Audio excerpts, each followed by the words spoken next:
Absolutely. Speaking of testing, next up here, back in September, we reported the beta launch of Story Pins with select creators, and that is still expanding out to new creators.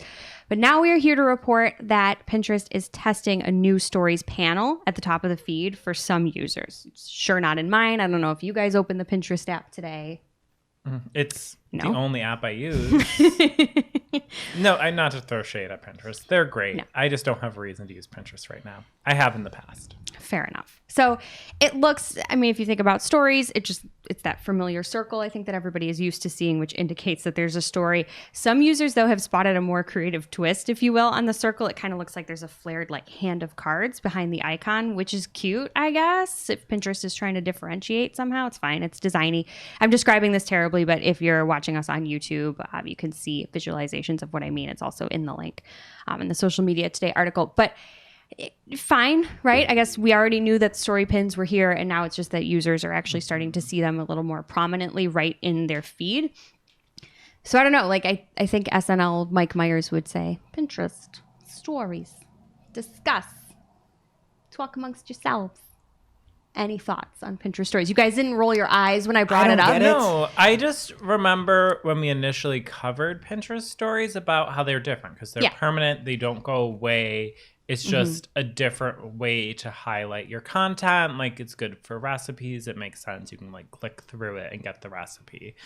I think it's refreshing that they're doing something different with stories instead of just copying and pasting them like every other person has done ever since Snapchat first released them. So kudos for you for doing that, of actually adding some thought to this. Yeah, totally agree. I think the difference here, like you said, is that they don't expire and they're attached to pins, not users. So it's not like, hey, here's what Just Bud is doing today. It's no, this is my recipe and I'm going to show you maybe how to do it in my story. So I think that that's really valuable.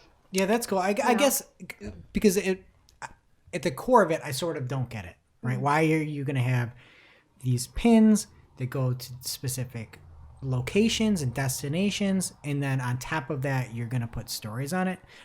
But I'm probably thinking about it being a very sort of kind of on the innovation scale, I guess, from blogging and putting out content. And it's probably not as easy for many people to like go, I'm going to put out a blog post about this recipe. And this might be an easy way for people to make that content that's almost like blogging in a way. It's almost like a medium in a way where you're like, I'm putting this out here.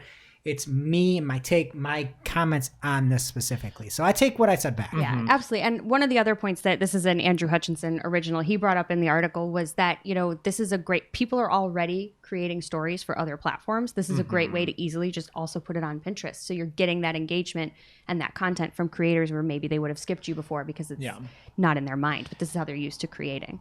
And my other kind of where this is good is going back to the recipe idea, or really any long form content. If you're doing a long image on Pinterest, it kind of just like stretches down the page and like other pins are filtered next to it.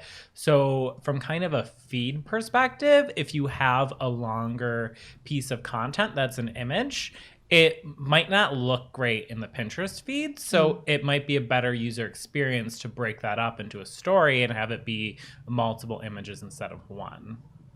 Yeah. Yeah, I think it's cool. I think it is different enough that there's some value there that we maybe don't see elsewhere, but it's also familiar enough that I think people are very easily going to adopt it. It might be shocking at first when they see it in their feed, but stories are everywhere. People are using them. People are watching them. So I think adoption should, at least from the user side of things and watching them, should be pretty easy to pick up. So I don't know. I don't hate it. Yeah. No, I think that was a great story, Jess. Thanks, Mark. Like what you saw? Of course you did. If you're looking for more, Marketing O'Clock releases new episodes every Friday with digital marketing news of the week. You can subscribe wherever you consume your podcasts, or click to watch the full episode, the next news story, or read all the articles from the show.